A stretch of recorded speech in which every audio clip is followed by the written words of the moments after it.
Welcome back, everyone. Earlier this week, the Independent National Electoral Commission, INEC, presented certificates of return to winners of the August 16, 2025 by-elections across the country.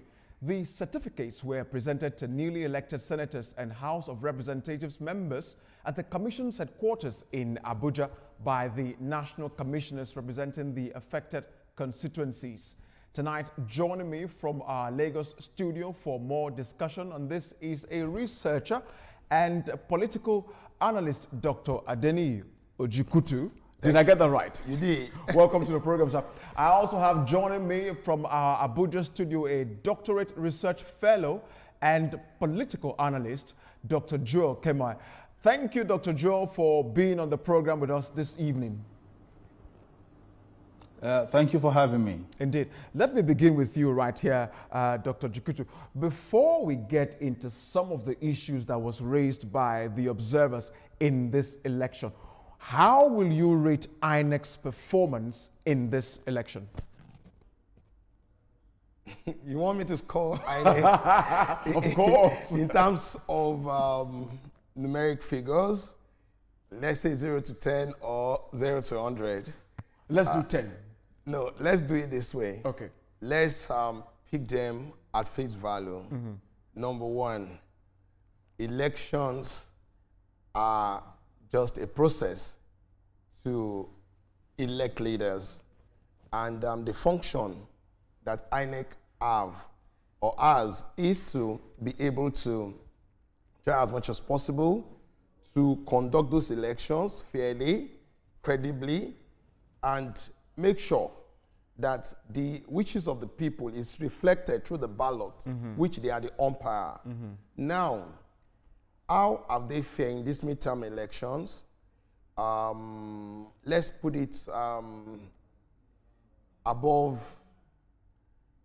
5. Okay, that's above average. That's above average. But to me, most of the time, the elections, security is much more important, because if the process, the umpire, which is the INEC and their ad hoc staffs or their in-house staffs, if they feel secured, they will be able to take the most important decisions at the right time. So how has this fared? If you see the paradigm of the election, you can see that where sitting governors are seated, in most cases, according to the analysis, their candidates is likely to win. So it's not about party this time. It's about who is in control. Yeah, the power of incumbency. Yeah. Incumbency in those constituencies. So to me, I want to believe that we cannot even be pushing the buck on the desk of INEC at all times. We should look at the security and the willingness to do the right thing from the people. Indeed. Let me take it to Dr. Kemai. We saw quite a number of violence, in some parts of the country where these elections took place. Let me pick your research mind. How will you rate this election? INEC's performance in this. How will you rate them? Well, these elections, to be honest, I will rate INEC 4 out of 10. And that's because, aside the fact that INEC had this golden opportunity to try to redeem its image, considering what we had in the previous elections and the runoff elections, and then we're still seeing this level of lack of preparedness in terms of logistics and all of that. And the issue of vote buying has not been curtailed. So if I'm to rate INEC, I'll rate INEC 4 out of 10, considering the fact that this election, INEC had enough time to prepare for the elections, okay? Now, before I even go to the other part that has to do with incumbency, parties in government winning the elections, I want to first of all talk about INEC. I thought, INEC must have learned its lessons by now, considering that there were a lot of hues and cries about the elections that happened in, the 2023 elections and the runoff elections that happened in few other states where people complained so much about rigging and other, vices. So I thought by now INEC would have put his house in order, and I thought by now INEC would have done a lot to ensure that these elections go smoothly. And if you notice in the elections, there were a lot, voter apathy, insecurity. Because imagine in Kano, over 200 thugs were arrested. There were still issues of vote buying and all of that. So we thought that by now, INEC must have, because what we see now, believe you me, will tell a lot what will happen in 2027. Indeed. And considering that Nigeria stand, in Africa and in the Committee of State, we expect that we'll have elections that will be adjudged as very, very credible. 2027 is just around the corner. So if we keep having this problem of materials not arriving on time, logistic, vote buying, and, because people are losing, a trust in the entire electoral system. So I think by now, INEC would have carried out a lot of evaluation to ensure that going forward, we nip all of this in the bud, and then we have more credible elections in 2027. Fair point, Dr. Keme. But vote buying, I'm not sure we can put that solely on INEC's table. However, let's discuss something that INEC is really responsible for, because that's one of the major hiccups that, showed up in this election, the non-compliance of INEC in uploading the results on IREF. Now, according to observers, IREF failed to achieve 100% upload of results 72 hours after the poll. It makes me then wonder, to the conclusion of your answer, is INEC really ready for 2027? Given these elections, these by-elections we just had, for me, I don't think INEC is still very ready, because we've seen a lot of people calling for electoral reforms and all of that. But what we have on ground already, how is INEC implementing, following the rules of the game?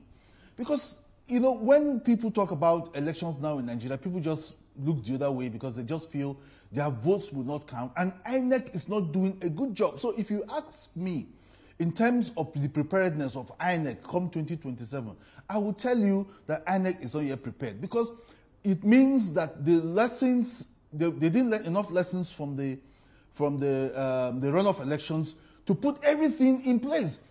I monitored the elections keenly, and in a lot of polling units, the materials did not arrive on time. They still complain about the same logistic issue.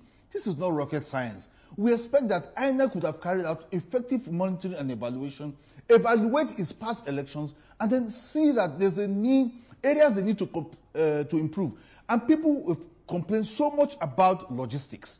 So it means that if we're still having logistic problem at this time in the life of the Nigerian electoral process, it shows that INEC is not prepared, because we need to do more to ensure that voters, get the materials on time, the voting is done, and then the votes will count, and then we ensure that the laws as stated in the Electoral Act is followed keenly, especially when it comes to this uploading of results, because it gives more credibility to the conduct of the election. It gives more credibility to the result. It gives more credibility to the entire process. So if we keep having all these hiccups, even after all the runoff elections and all of that, it shows that INEC is not prepared, in my view. So I think we need to do more, go back to the drawing board. This is what we have always said. INEC should go back to the drawing board to ensure that 2027, even if there will be lapses, it should not be something this huge that it will even give room for people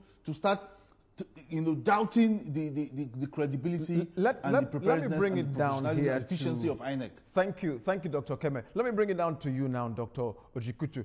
INEC has been under the able leadership of Professor Mahmood for quite a while now, and under his leadership, we've seen a number of germane innovations, that has now been part of our elections. Professor Mahmood is due to leave office toward the end of this year. He was appointed by former President, late now, Buhari.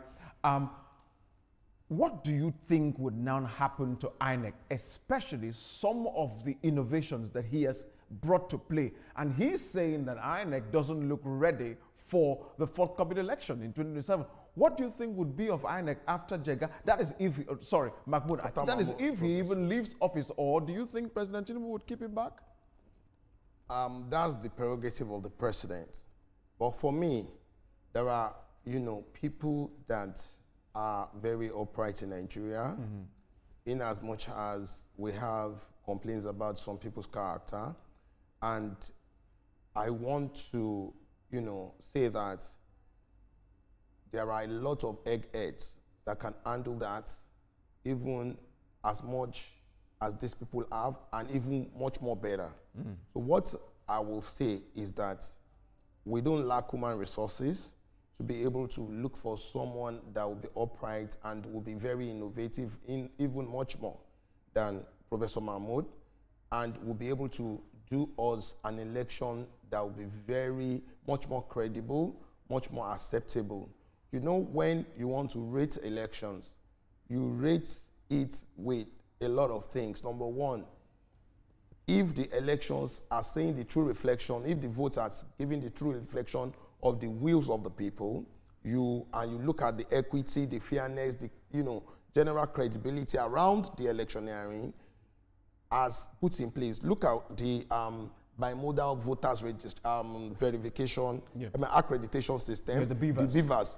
You know, this is a laudable one, and if peradventure we have insisted that this must be used, you know, it would make people, you know, have more trust in the process, because you cannot come and declare a result if there are 10,000 voters registration.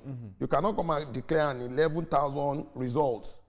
Either way, you know, either for or against any political party. So with that, what we should do as a people is that these systems, we should put enhanced laws that would make sure that every election, we have Ekiti, we have Osun, let's make sure those things work.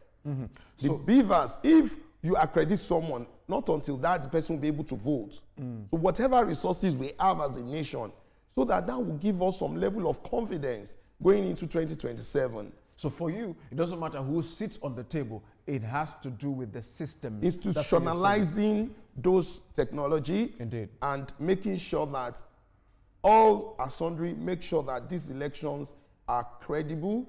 And because if you don't have a good election, that is when you see people that you put into power and they will misbehave because they know that they have shortcuts to get it into power. We need to take a break now. We'll take a breather. When we return, Newsweek will continue with more stories.